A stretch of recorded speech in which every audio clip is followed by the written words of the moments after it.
प्रेरित पौलुस के फिलिपियों के नाम पत्री अध्याय 4 वचन 6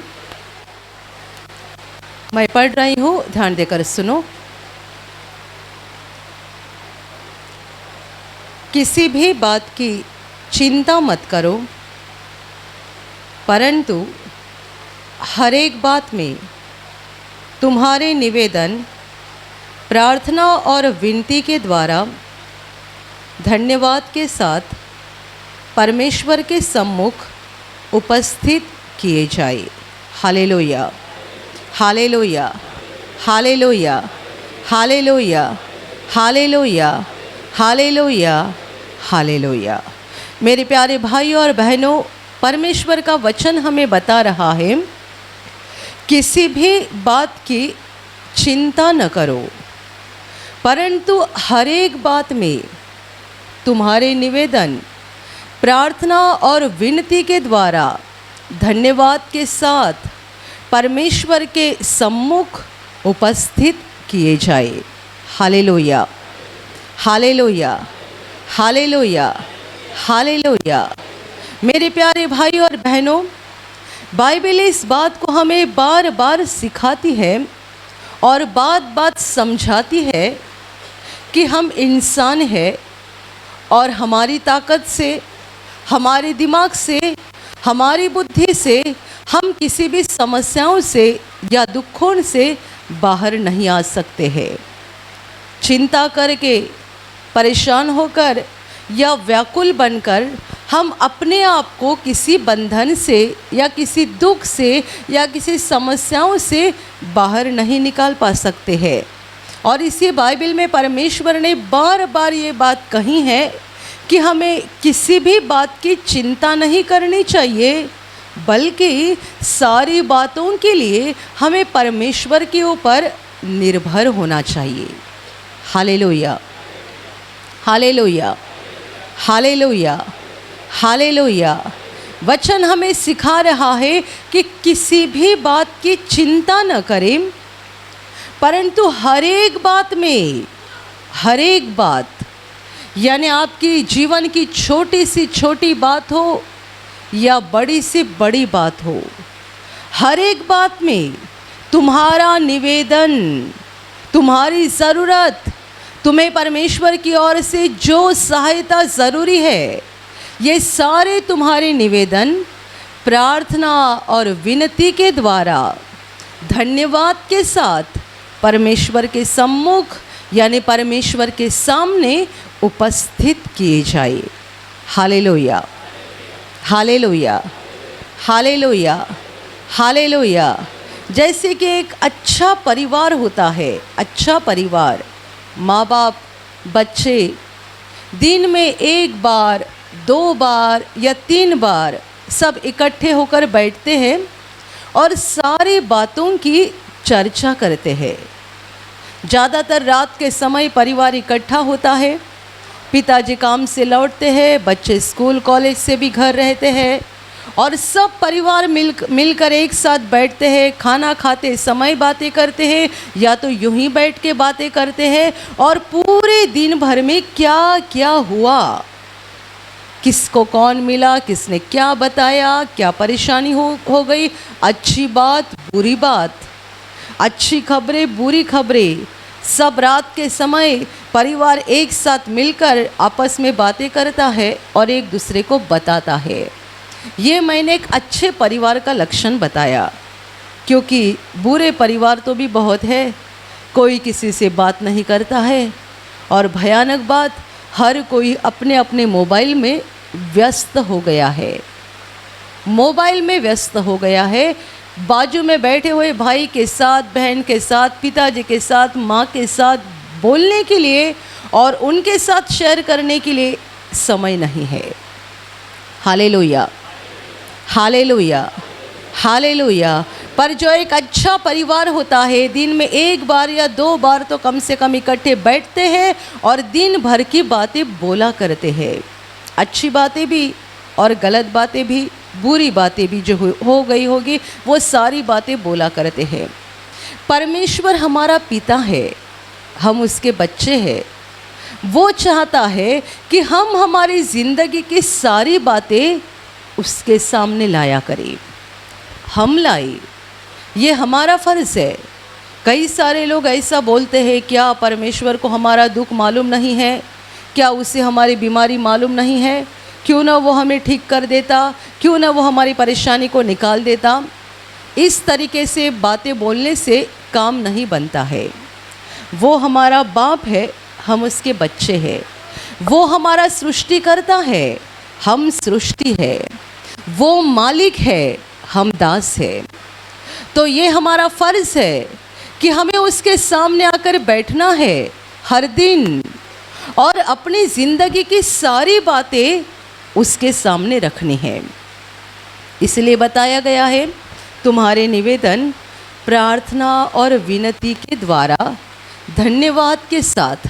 अभी धन्यवाद हम किस बात के लिए देते हैं?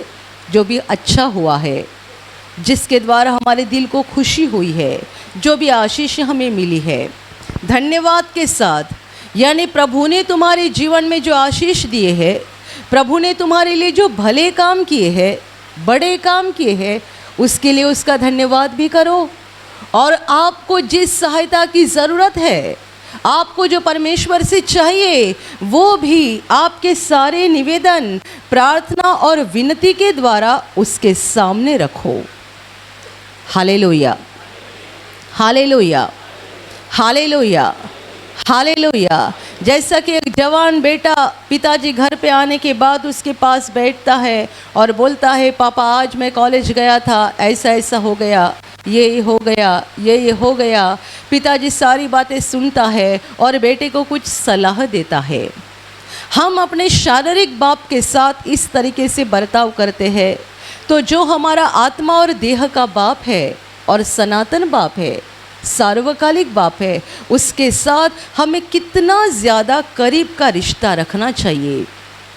वचन कहता है कि किसी भी बात में चिंता न करो, परंतु तुम्हारे सारे निवेदन प्रार्थना और विनती के द्वारा धन्यवाद के साथ परमेश्वर के सम्मुख रखते जाओ।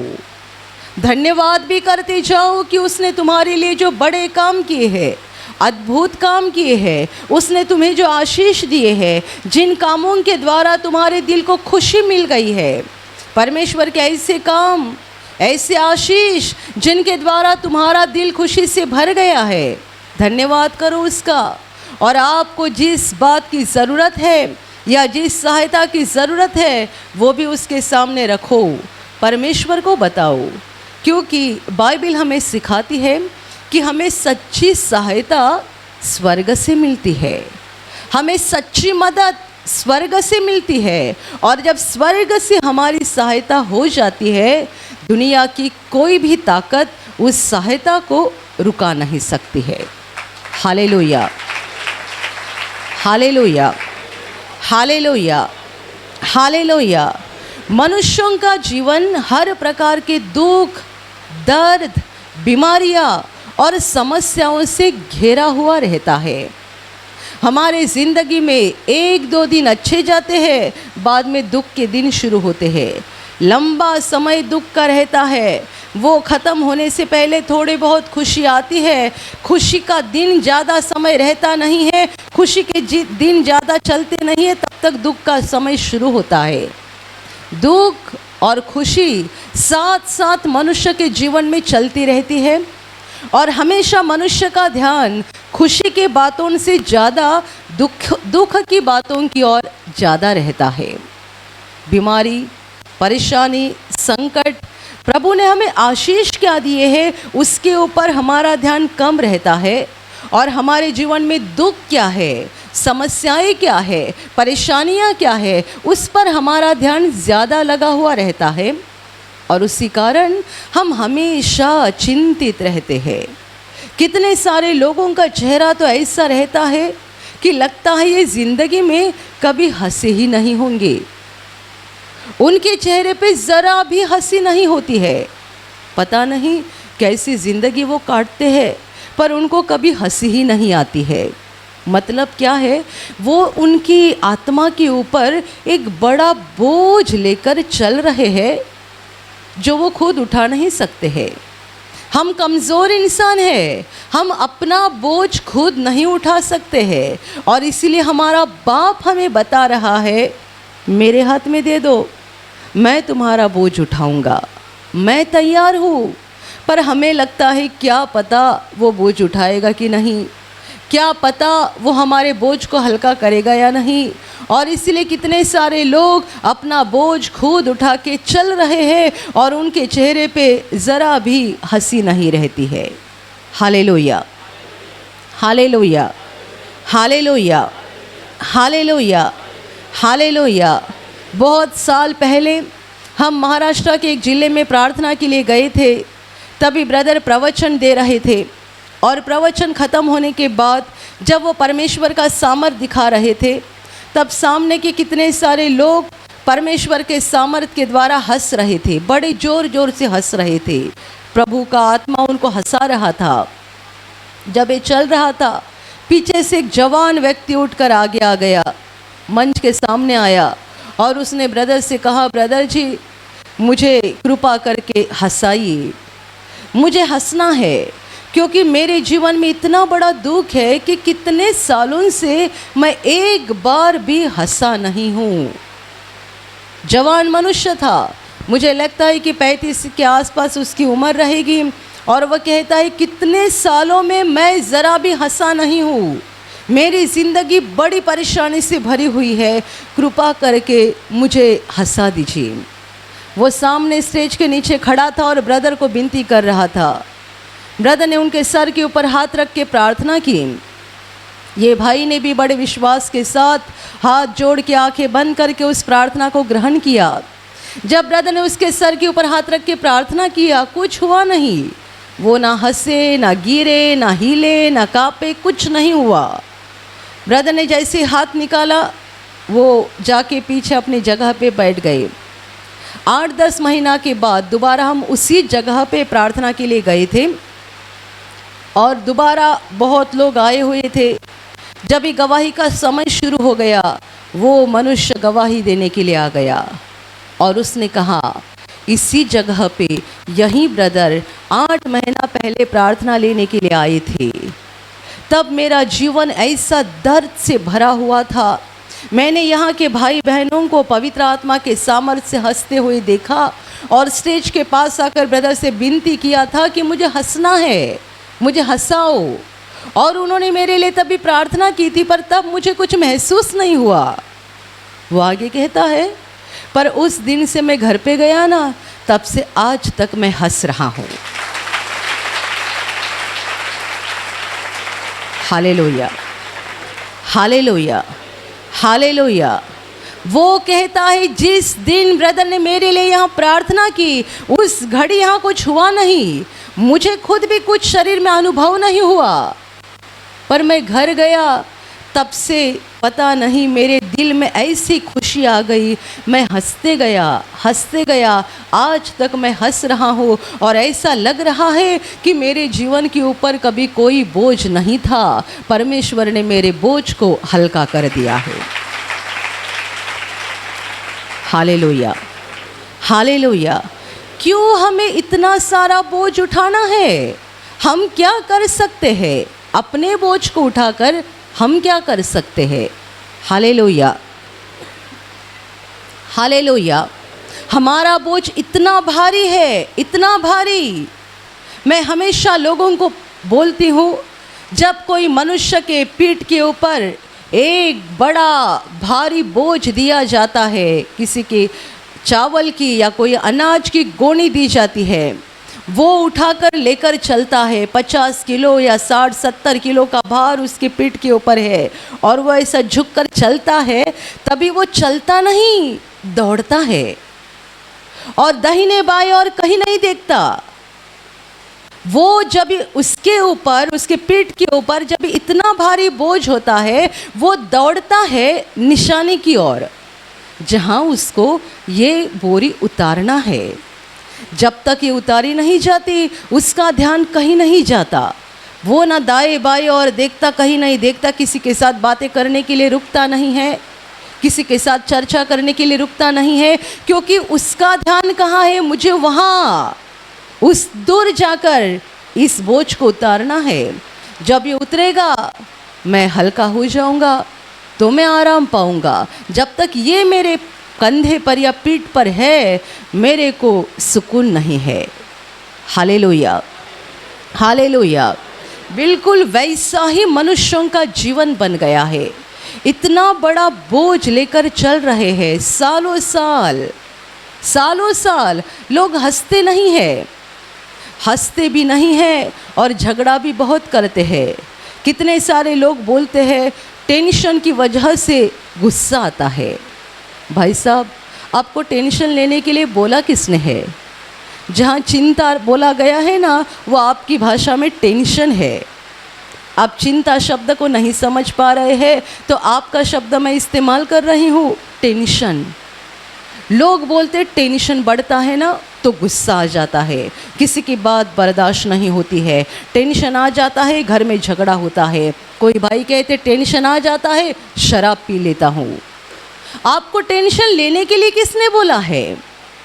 प्रभु कहता है तुम्हारा सारा टेंशन मुझे दे दो, मेरे हाथ में दे दो। वो समर्थ है, वो ताकतवान है, उसके पास इतनी ताकत है कि वो आपका बोझ एक पल में हल्का कर सकता है। Hallelujah, hallelujah. वो मनुष्य जिसने ब्रदर को कहा कि मेरे जीवन में इतना दर्द है कि कितने सालों से मैं हंसा नहीं हूँ, मुझे हंसाइए। मैं नहीं समझती कि उसी दिन उसका सारा दुख खत्म हो गया। दुख नहीं खत्म हुआ, प्रभु ने उसके बोझ को हल्का कर दिया। इसका मतलब प्रभु ने पूरा कब्जा ले लिया। जो बोझ उठाकर वो चल रहा था ना उसके पीठ के ऊपर, वो प्रभु ने अपने हाथ में उठाया।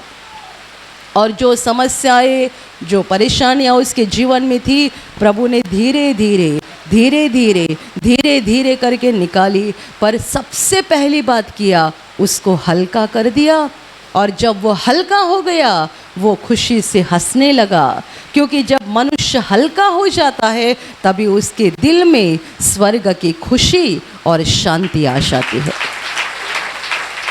Hallelujah, hallelujah, hallelujah, hallelujah. लोग बेवजह सारी चिंताओं का बोझ उठाकर चल रहे हैं, कितने दिनों से, कितने महीनों से, कितने सालों से। पर परमेश्वर हमें कहता है कि तुम्हारा सारा बोझ मेरे हाथ में दे दो। कितने सारे लोग कहते हैं टेंशन लेने के कारण हमारा ब्लड प्रेशर बढ़ जाता है, कोई कहते ब्लड प्रेशर कम हो जाता है, किसी को टेंशन के कारण और कुछ न कुछ परेशानियां होती हैं। बाइबल में हमारे परमेश्वर ने कितने बार इस बात को बता कर रखा है कि आपकी सारी चिंता मुझे सौंप दो, मुझे तुम्हारा ध्यान है, मैं सब कुछ कर सकता हूँ। जब हम अपने परेशानियों का बोझ उठाते चलते हैं, हमारा विश्वास भी कम होते जाता है। परमेश्वर के ऊपर हमारा जो भरोसा है वो कम होने लगता है। Hallelujah, hallelujah. वचन कहता है कि तुम्हारे सारे निवेदन प्रार्थना और विनती के द्वारा धन्यवाद के साथ परमेश्वर के सम्मुख उपस्थित किए जाए। हर दिन उस महान परमेश्वर के सामने आकर बैठो, उसके साथ बातें करो।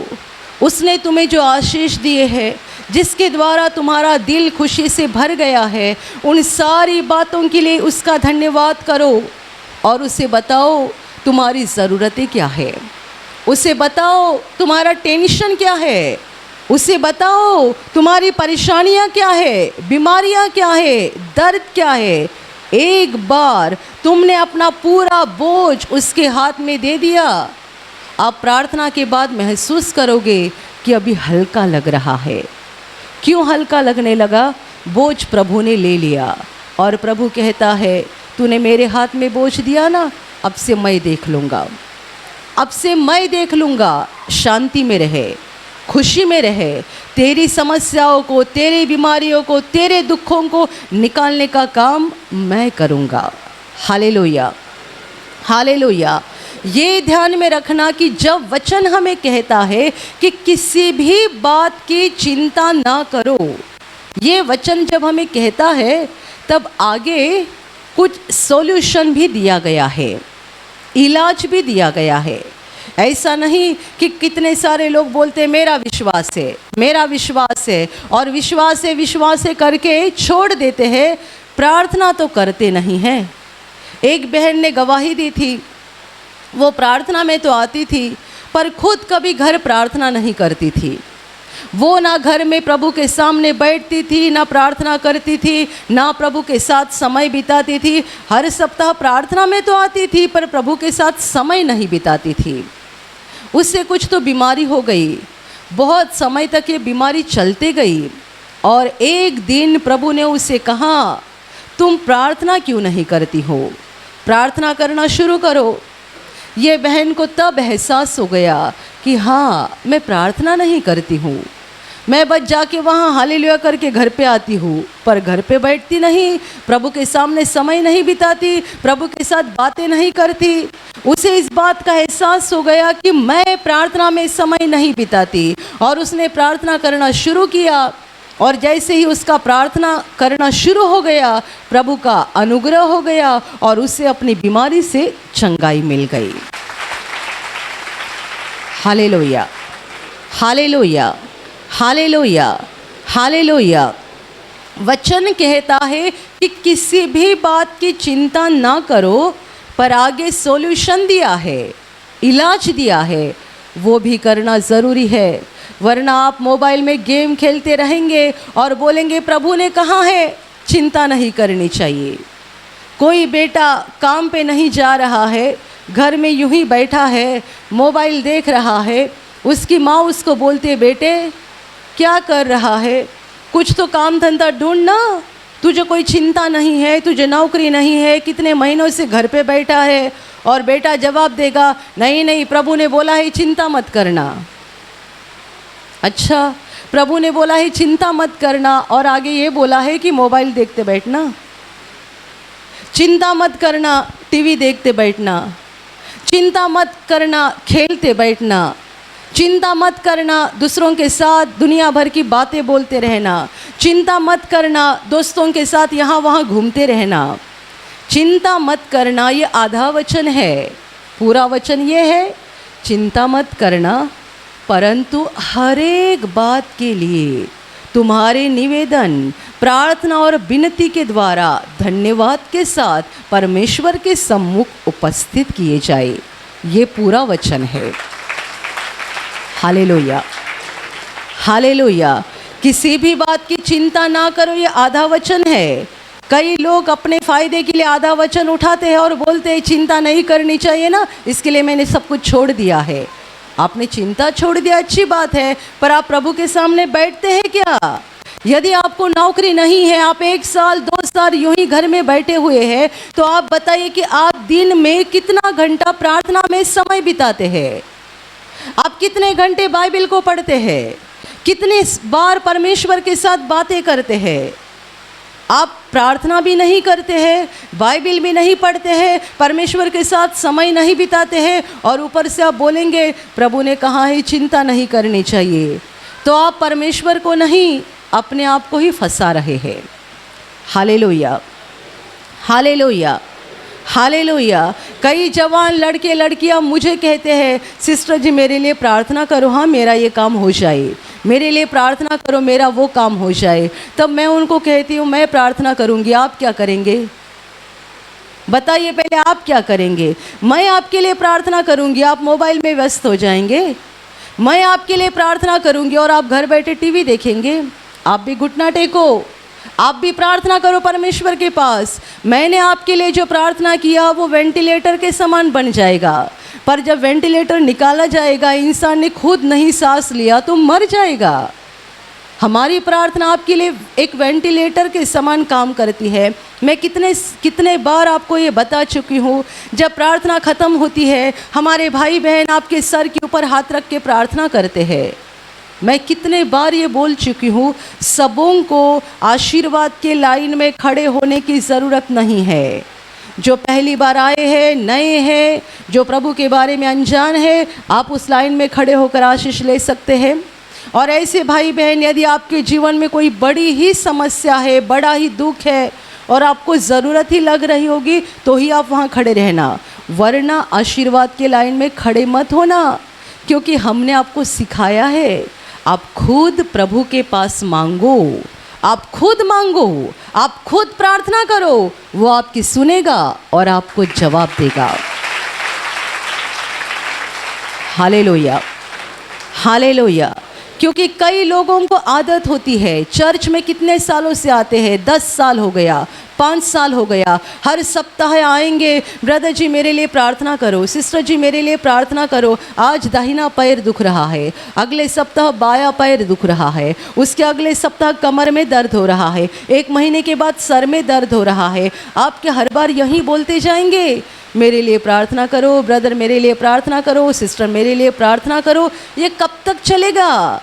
ये सारी वेंटिलेटर की बात है। आपको खुद को सांस लेना ज़रूरी है। और इसीलिए मैं आपको हमेशा कहती हूँ, सब लोग आशीर्वाद के लाइन में खड़े मत हो जाना। आप खुद प्रभु के सामने घुटना टेको, खुद विश्वास करो, खुद रो, खुद मांगो। वो आपका बाप है, सुनेगा, जवाब देगा, आशीषित करेगा, चंगा करेगा। और सबसे खूबसूरत बात ये होगी, जब आप मांगेंगे और प्रभु आपकी सुनेगा ना, आपका विश्वास बढ़ जाएगा कि हाँ, परमेश्वर मेरी भी सुनता है। आपने एक भाई से प्रार्थना करवा लिया, ठीक हो गए, तो आप ये सोचेंगे अगले बार कुछ हो जाएगा ना, इसी भाई के पास जाना यार, क्योंकि अभी मैं गया था, मैं ठीक हो गया। अगले बार कुछ परेशानी हो जाएगी, इसी सिस्टर से आशीर्वाद लेना है, क्योंकि इसने आशीर्वाद देने के बाद चंगाई होती है। Hallelujah, hallelujah. जब हमारे भाई बहन हो या मैं हो, आपके सर के ऊपर हाथ रख के आपके लिए प्रार्थना करते हैं और प्रभु आपके जीवन में काम करता है, तब आपका ये विश्वास बन जाता है कि हमारी प्रार्थना से हो गया। तो हमारी प्रार्थना से होने के कारण हर वक्त आपको लगता है इसी भाई से आशीर्वाद लेना चाहिए, इसी बहन से आशीर्वाद लेना चाहिए। पर जब आप मांगोगे, आप प्रार्थना करोगे और प्रभु आपकी प्रार्थना का जवाब देगा, तब आपका विश्वास ऐसा बढ़ जाएगा और आपका दिल खुशी से नाचेगा कि मैंने सीधा प्रभु के पास मांगा और प्रभु ने सीधा मुझे जवाब दिया। बीच में कोई नहीं था, बीच में प्रभु का कोई सेवक नहीं था, मैंने खुद प्रभु के पास मांगा और प्रभु ने सुना और मुझे जवाब दे दिया। Hallelujah, hallelujah, hallelujah, hallelujah, hallelujah. मेरे प्यारे भाई और बहनों, परमेश्वर हमें चिंता करने के लिए मना करता है। चिंता मत करो, हमें बोझ को लेकर नहीं चलना है, परेशान और व्याकुल होकर अपनी ज़िंदगी को नहीं बिताना है, क्योंकि परमेश्वर ने हमें ऐसे दुख में और कष्ट में जीवन जीने के लिए धरती पर नहीं भेजा है। और इसीलिए वो हमें सलाह दे रहा है बार बार। यीशु ने भी कहा था कि तुम में ऐसा कौन है जो चिंता करके अपने आयु को बढ़ा सकता है। प्रभु यीशु ने खुद भी इस बात का विरोध किया था कि हमें चिंता नहीं करनी चाहिए। वो भी कहता था चिंता मत करो, परमेश्वर कहता है चिंता मत करो, पर आगे हमें क्या करना चाहिए वो भी काम ज़रूरी है। हमें परमेश्वर के सामने आना चाहिए, उसका धन्यवाद करना चाहिए, उसके सारे एहसानों के लिए उसका धन्यवाद होना ही चाहिए। और हमारी सारी प्रार्थना, सारी विनती, हर एक बात का निवेदन हमें उसके सामने रखना चाहिए, छोटी सी बात भी और बड़ी सी बात भी। Hallelujah, hallelujah. प्रभु यीशु ने हमें प्रार्थना करने के लिए सिखाया और उसमें बड़ी भी प्रार्थना है और जिसे हम छोटी समझे ऐसी भी प्रार्थना है। बड़ी प्रार्थना क्या है? तेरा राज्य आए, तेरा राज्य, परमेश्वर का राज्य धरती पर आए, ऐसा हम मांगे। ऐसा प्रभु ने सिखाया। आगे जाकर ये भी सिखाया, हमारी दिन भर की रोटी आज हमें दे। जो अमीर है वो कहेगा मेरी रोटी तो सालों साल की पड़ी है घर में, पर प्रभु कहता है मांग, नहीं तो टेबल, पूरा किचन का टेबल सब भोजन से भरा हुआ रहेगा और तुझे हार्ट अटैक आएगा, अस्पताल में एडमिट हो जाएगा। हमारी दिन भर की रोटी आज हमें दे। किसको मांगना है? भिखारी को, कंगाल को? राजा हो तो भी यही प्रार्थना करे, हमारी दिन भर की रोटी आज हमें दे, क्योंकि तूने नहीं दिया तो कोई नहीं दे सकता है। हालेलुया। मतलब रोटी से लेकर, छोटी सी बात से लेकर बड़े से बड़े बात तक भी हमें परमेश्वर के ऊपर ही निर्भर रहना है। आपको डायबिटीज़ है, प्रभु से प्रार्थना करो कि वो आपका डायबिटीज़ निकाले और आज दोपहर या शाम आपको भोजन मिल जाए, इसीलिए भी प्रभु से ही प्रार्थना करें। छोटी से छोटी ज़रूरत से लेकर बड़े से बड़ी ज़रूरत तक, इससे हम इस बात को साबित करते हैं कि हम उस पर निर्भर है। जब लोगों के पास पैसा बहुत होता है तब वो धीरे धीरे परमेश्वर पे निर्भर होना कम हो जाते हैं और पैसे के ऊपर निर्भर होना शुरू कर देते हैं, पर समझते नहीं हैं जिंदगी और मौत, जीवन और मृत्यु परमेश्वर के हाथ में है। हमारा पैसा हमें नहीं बचा सकता है, सब कुछ परमेश्वर के हाथ में है। Hallelujah, hallelujah, hallelujah. हमेशा अपनी बीमारियों की चर्चा करते मत बैठ, तो मुझे बीमारी है, ये है, वो है, और बहुत सारे लोगों को आप बोलते जाते हैं मेरे जीवन में ऐसी परेशानी है, वैसी परेशानी है, मैं ये दुख उठा रहा हूँ। आप में ऐसे कोई भाई बहन होंगे जिनके बच्चे ठीक से काम पे नहीं जाते हैं या शराब के व्यसन में फंस चुके हैं। अब दुनिया भर के लोगों को ये बात बताने की ज़रूरत नहीं है।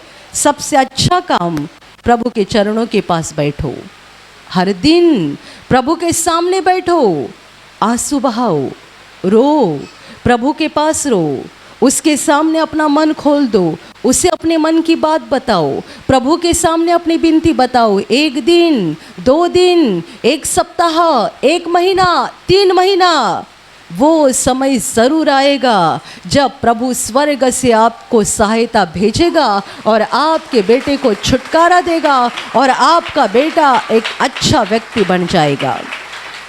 Hallelujah, hallelujah, hallelujah, hallelujah. जब हम परमेश्वर के सामने बैठ जाते हैं, परमेश्वर हमें भी बदल देता है, हम भी अपने आप में बदल जाते हैं, हमारे अंदर भी जो बुराइयां है वो निकल जाती है।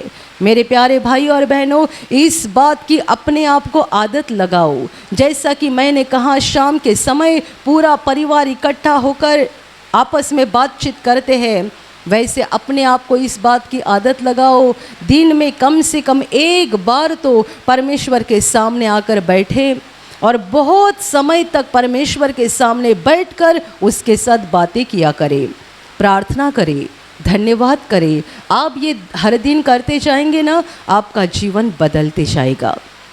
आप 10 लोगों को आपकी परेशानियां बता रहे हैं, उससे कुछ नहीं होगा। आपको पैसे की सख्त ज़रूरत है और आपने 10 लोगों को बताया, कुछ नहीं होगा। पर आप घुटना टेक कर प्रभु के पास मांगोगे, कोई आपके दरवाजे पे आएगा और आपने बिना मांगे वो आपको पैसा देकर चला जाएगा। Hallelujah, hallelujah. कई लोगों ने ऐसी भी गवाही दी है कि उनको पैसे की ज़रूरत थी, उनके कोई रिश्तेदार अस्पताल में है, पैसे की ज़रूरत है, और ऐसी हालत में उन्होंने किसी के पास नहीं मांगा, बस प्रभु से कहा और प्रभु से कहा, और कोई आता है और खुद अपने से पैसा देकर चला जाता है। मांगा नहीं था, मनुष्यों से नहीं मांगा था, किससे मांगा था? स्वर्गीय बाप से मांगा था। Hallelujah, hallelujah. कल ही मैंने एक बहुत खूबसूरत गवाही सुनी, जब सुनी मुझे बड़ा अच्छा लगा। हमारे परिवार के एक भाई है, कुछ दिन पहले उनकी औरत को बड़ी परेशानी हो गई, उनको अस्पताल में एडमिट करना पड़ा और करीब करीब कुछ तो 1 सप्ताह का बिल हो गया 1.5 लाख रुपया।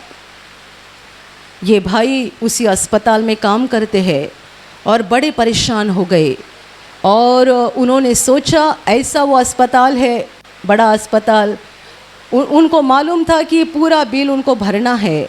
वो बड़े परेशान हो गए। उन्होंने सोचा कि मेरे तनख्वाह से हर महीना भी पैसा काटा जाएगा, मैं तो अस्पताल का स्टाफ हूँ, तो मुझे थोड़ा समय तो दिया जाएगा, पर पैसा तो पूरा भरना पड़ेगा।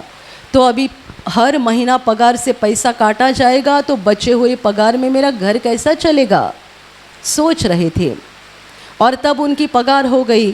उनकी माँ ने उनको कहा, प्रभु का दान पहले प्रभु को दिया करना, पहले प्रभु का हिस्सा निकाल देना। ये भाई ने जैसे ही पगार आ गया, तुरंत अपने केंद्र के अकाउंट में उनका दान डाल दिया। दूसरे दिन अस्पताल गए, उनके बड़े साहब ने उनको बुलाकर कहा, तुम्हारा पूरा बिल माफ़ कर दिया है। हालेलुया! कितना बड़ा अद्भुत! ये भाई उस अस्पताल में कितने सालों से काम कर रहे हैं और बोल रहे ऐसा कभी नहीं हुआ था।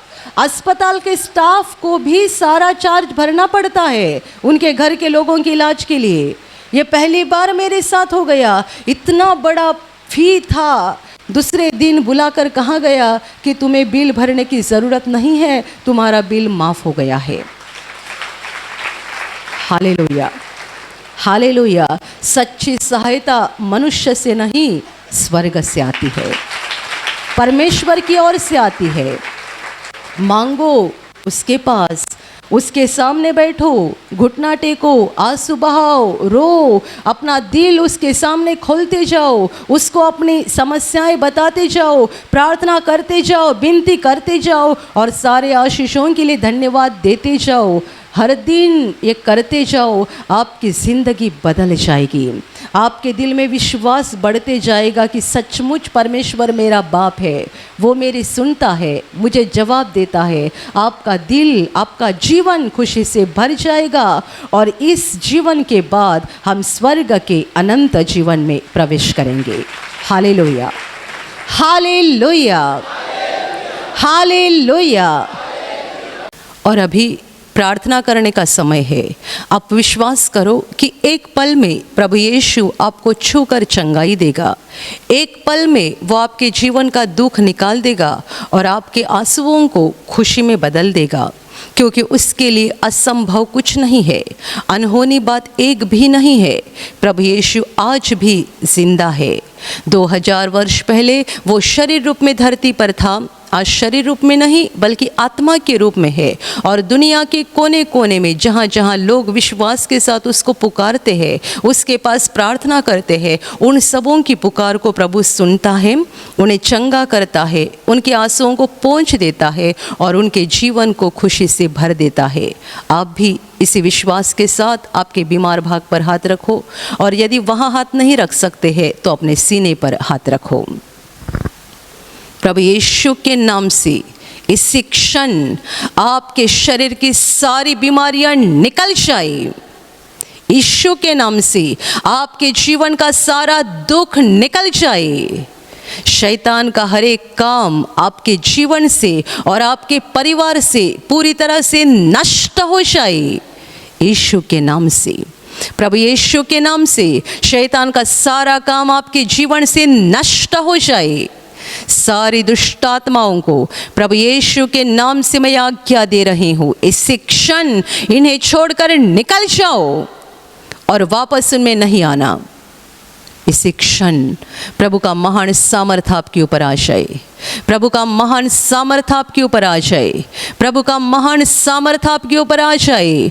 इसी घड़ी पवित्र आत्मा की खुशी आपके दिल में आ जाए, पवित्र आत्मा की शांति आपके दिल में आ जाए और आपका जीवन स्वर्ग की रोशनी से भर जाए। आमीन।